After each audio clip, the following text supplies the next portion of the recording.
Hi, welcome to HR Tuesday Tips with the Millers, and today we're going to continue on our journey focusing on the new compliance for overtime rules.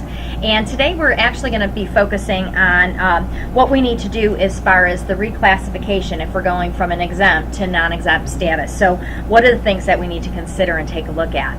So Janine, I know you've been working with a lot of your clients, and so let's take a look at what do you need to look at and consider if you're going to use this as one of your strategies. Okay, yes, there's a lot of changes actually in terms, there's psychological as well as practical changes.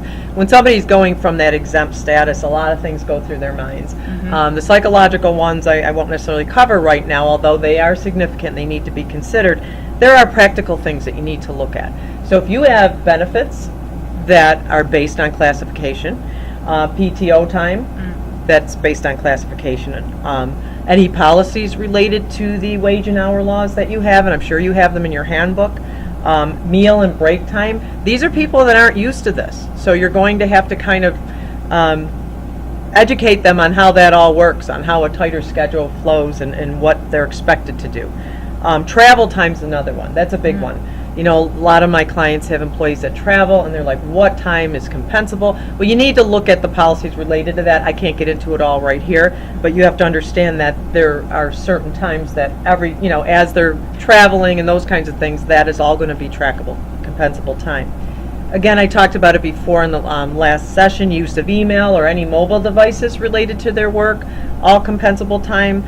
The timekeeping, I can't stress enough. Be sure you have very good systems. I have some clients that are now going into the mobile app timekeeping, which is a very good way to go.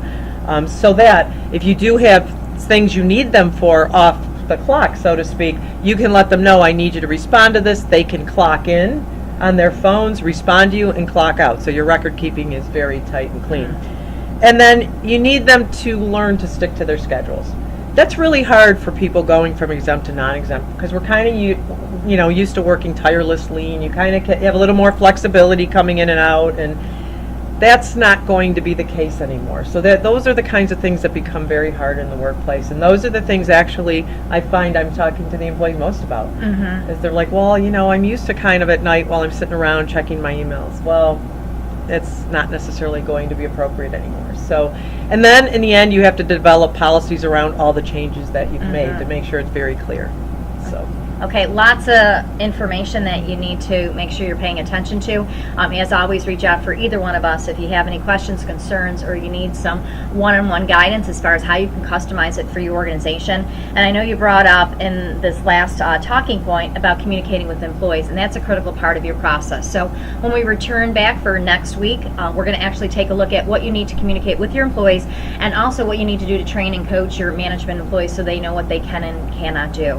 So thank you so much for joining us here today. I'm Lori Miller. And I'm Janine Miller. Sit back, relax, we got this.